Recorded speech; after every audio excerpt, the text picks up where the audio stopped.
Hello, my name's Brian and welcome to Overland Calling. Starlink Mini has been absolutely amazing. I've probably got over 100 days working from the road using the Starlink, and it's opened doors for me. I could get to some of the most unimaginable places possible, just out there where you don't think civilization exists. I'm able to link into the internet and still do my job. But you know what? I started getting a little bit too big for my britches.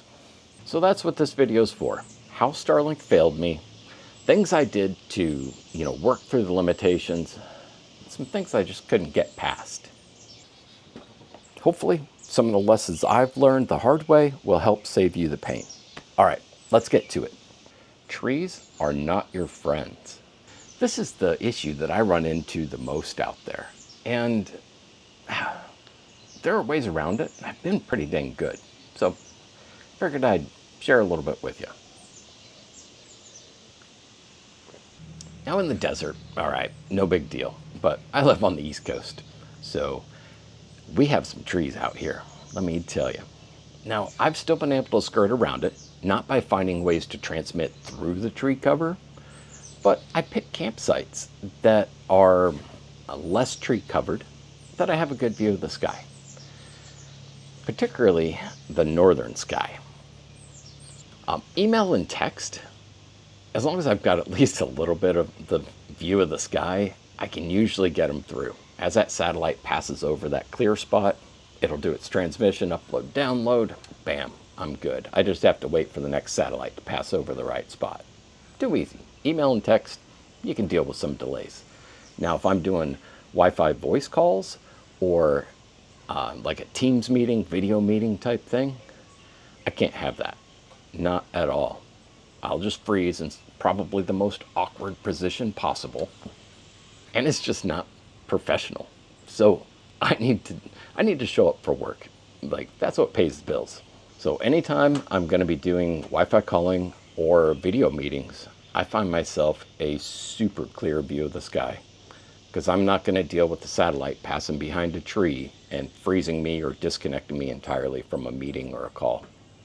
I also mount the Starlink Mini way up on top of my rooftop tent, and that helps it get a better section of the sky just by having elevation being up there a little bit. It's not perfect, but it's the tallest thing I got around. Now, another thing I can do, I've got the Starlink Mini's got a 50-foot cord, I've got a 10-foot extension, so I've got 60 feet that I can get it out there away from me, where it might have the best view of the northern sky. Now, I need to see the future. When I get to a camp spot, I've got a couple things I run through each and every time. I do a speed test. I'll tell you right now, I do it. I don't know why I do it. They always show good speed or no signal at all. So it's kind of a crappy method. I still do it just for the heck of it.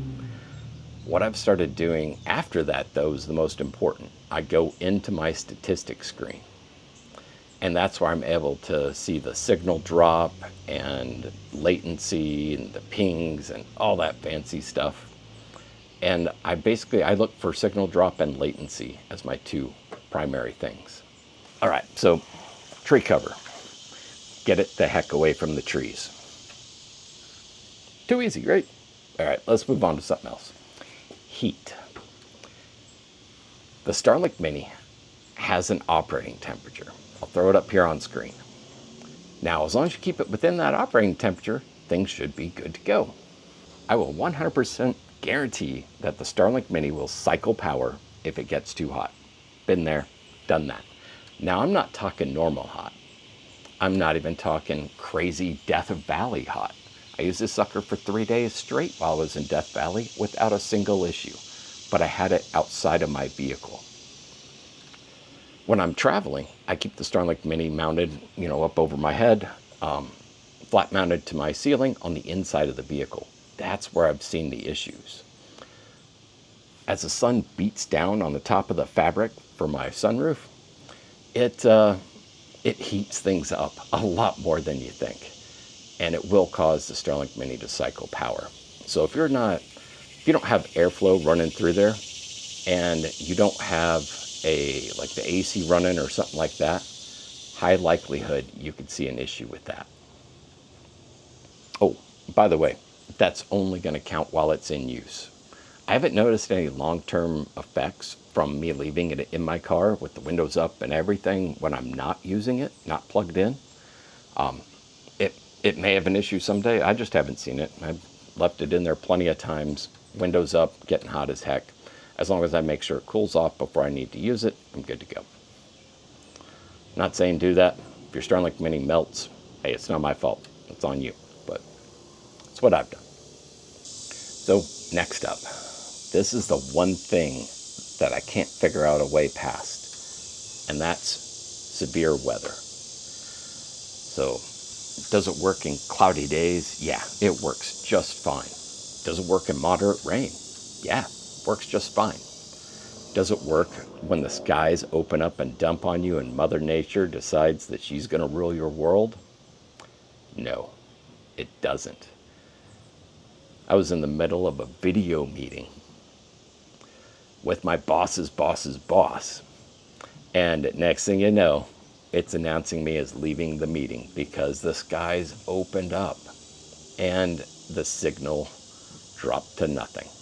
Disconnected me from the meeting and left me with nothing to do but sit there and watch it rain. If anybody knows a way around that, hey, let me know. 99% of the time, I can work around tree cover. I can work around heat. I can work around those limitations. Weather, I just can't get around, and I can't control it. If I could, I'd be a rich man. Is the Mini amazing? Yes. Yes, it absolutely is. Game changer. I don't use that term lightly. This is a game changer for working from the road. Does it make me Superman? Yeah, it does. Except guess what? Superman has kryptonite. You're pretty dang strong, but you're not invincible. I hope this helped. And if you're into this sort of thing, think about subscribing. If you got value out of it, toss this video a like. If nothing else, it makes me feel like I'm not wasting my time putting this stuff out there.